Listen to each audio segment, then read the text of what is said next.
Okie dokie, here we go. There we go. Alright. Hey everyone, I'm Big John, and welcome to another episode of the Diz Ability Show live. Alright, this week I want to talk about the Hoop-Dee-Doo review at Fort Wilderness. Hang on. There we go. I think that's adjusted. Right.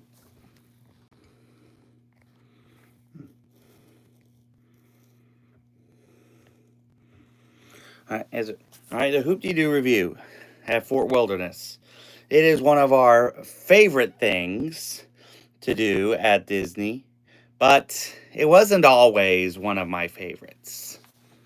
I admit it. I've had my discomforts about it in the past. Hi, Donna.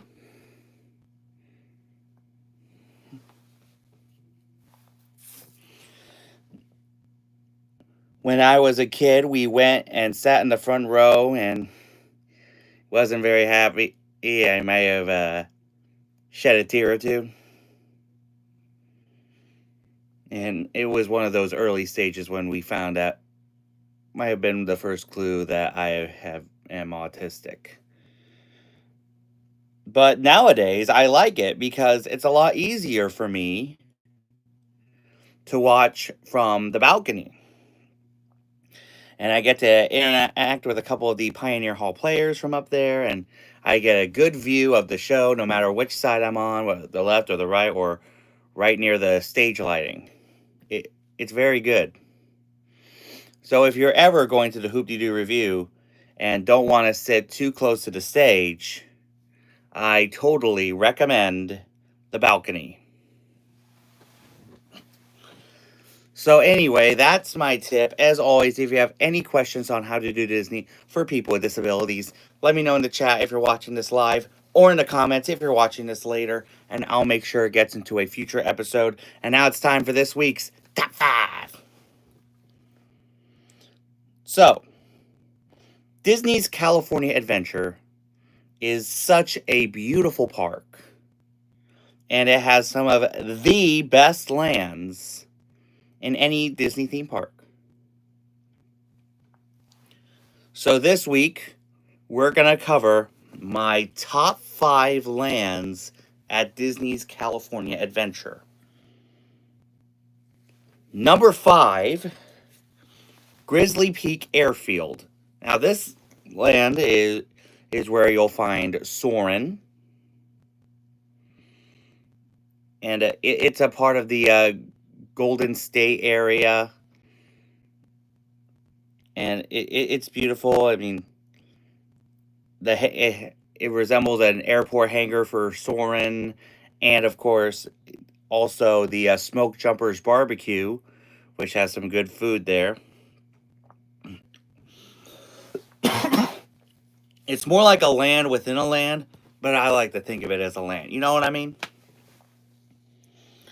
Number 4, Hollywoodland. Now, here's the thing about the Hollywoodland at Disney's California Adventure. The sad thing about it is, it's more Hollywood than the entirety of Disney's Hollywood Studios. Am I the only one who thinks that? Do you think that way? I want to know from you guys. But still, it is a great land. I mean, it has Mickey's PhilharMagic. It has Monsters, Inc., Mike and Sully to the Rescue, for now. And it has that Disney animation in building where they have all sorts of things going on in there. It's a lot of fun. But again, it's more Hollywood than the entirety of... that one little land is more Hollywood than the entirety of Disney's Hollywood Studios. It's sad, but true. Number 3, Avengers Campus. Now, this is perhaps one of the most highly anticipated lands Disney had ever built. I mean, wasn't really a fan of the Bugs Land that used to be there, but I think Adventures Campus is great. I mean, it's got Web Slingers, Spider-Man ride, which we've done many times. It has Guardians of the Galaxy, Mission Breakout, which I think has has better theming than the Tower of Terror. And of course, in the future, there's going to be a Iron Stark training simulator, which is pretty much the old Sum of All Thrills that used to be at Epcot. Let me know if you remember that. And of course, also the special Avengers Infinity Defense attraction, where you travel around the multiverse to defeat King Thanos. That should be awesome.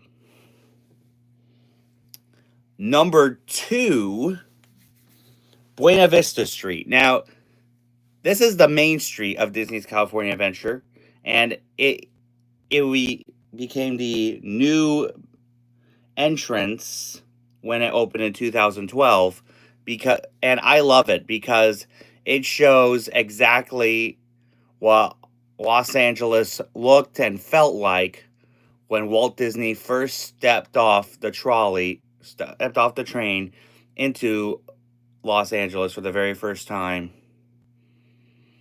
And it really feels like it. And it even has the Carthay Circle restaurant, which is a replica of the Carthay Circle Theater where Snow White premiered. It's great, and you got the citizens of Buena Vista Street. How come California Adventure still has their citizens, but Hollywood Studios doesn't? Explain that to me, Disney, please. And of course, they have a little band called the Five and Dime that performs in the little hub area in that land. So it's pretty cool. I haven't gotten a full video of them yet, but maybe in the future. And my number 1 land at Disney's California Adventure, Cars Land. It really feels like that you're stepping into Radiator Springs, into the Cars movies. And you get to see some of the characters, Lightning McQueen, Mater, and Cruz. And of course, the rides there are awesome. I mean, Luigi's Rollickin' Roadsters, which is pretty cute. Mater's Junkyard Jamboree, which has the same mechanism as Alien Swirling Saucers, but we think Mater's is way better. And of course, Disney's California, and of course, Radiator Springs Racers, which I think has better theming than Test Track, or at least the last version of Test Track. But it is awesome.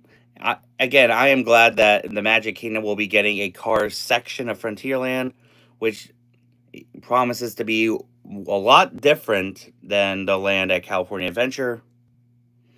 But you know, I love all things racing. So I am really looking forward to it. So let me know in the chat or in the comments what your favorite land is at Disney's California Adventure. And now it is time for Diz or Dat. So one thing about the Disney anniversary celebrations is that they have really catchy tunes. Beast, do you remember me? Maybe. Maybe I do. If you reminded me a bit of who you are. As I was saying, the Disney anniversary celebrations seem to have some very catchy tunes. Oh yeah, I remember you, Beast. You were in one of my, not my last live, but probably a few lives ago. I'm live every Saturday morning, so as I was saying, the Disney anniversaries seem to have some of the catchiest tunes ever arranged for these celebrations. Right now, for Disneyland's 70th anniversary, which was 2 days ago, happy birthday, Disneyland. Check it out. New Disneyland 70th style shirt that I got for my birthday yesterday. As I was saying, their song is Celebrate Happy, which was arranged by the Jonas Brothers.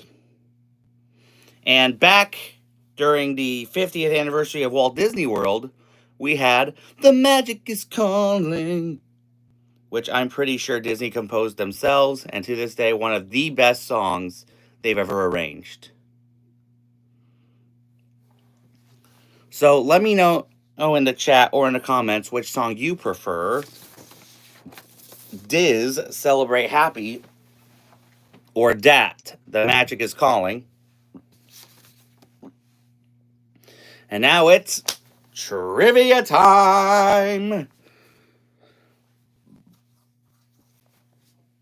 So last week, we asked how many muses are there in Hercules.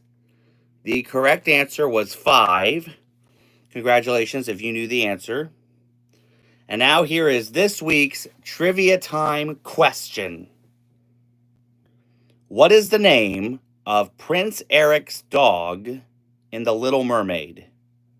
Be the first one in the chat or in the comments with the correct answer, and you will receive 100 cool points. So, last night, Disney surprised everyone with a soft opening of the Disney Starlight Parade,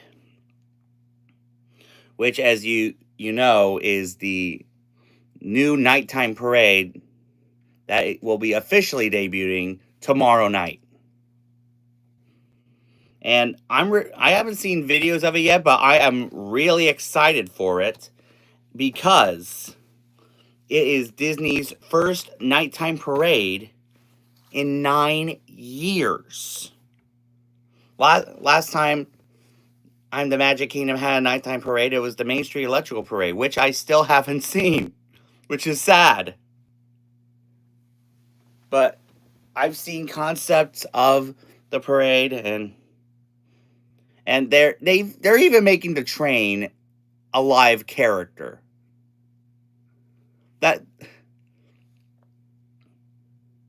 That's how huge this parade is going to be. And I'm sure Disney wanted to have a nighttime parade for the 50th, but obviously that because of COVID, those plans were kind of. But hopefully I'll be able to see this parade for myself. Who knows? Maybe in October. We'll see. But I can't wait to see videos of this parade, or maybe even see it in person. And I hope the reviews for it are good. I really do. Fingers crossed. If you've seen videos of it, I need to know if it's good or not. Please.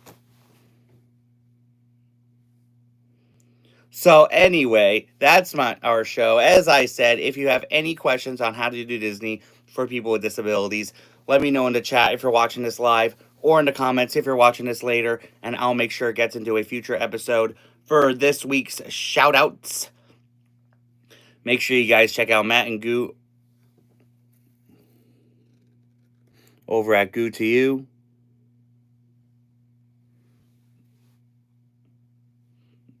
They, as well as their new vlogging channel, the Matt and Goo Review. Definitely check both of those channels out. Hi, Charlie Weller. Also, make sure you guys check out my buddy Mike over at Theme Park Meta. He does great vlogs from the parks. His birthday was actually the day before Disneyland's birthday. So definitely check him out and wish him a happy birthday. Also, make sure you guys check out Maria over at LBV TV. Thanks, Charlie. Also, make sure you guys check out Maria over at LBV TV. She does great vlogs and live streams from the parks. Definitely check her out as well. Also, make sure you guys check out Justin Scard. He does great videos from Disneyland and sometimes from Walt Disney World. Definitely check him out as well. If you haven't subscribed here yet to the Big John Network, what in the Walt Disney World are you waiting for? And ding the bell for notifications so you never miss a second of the fun. And until next time, may the mouse be with you.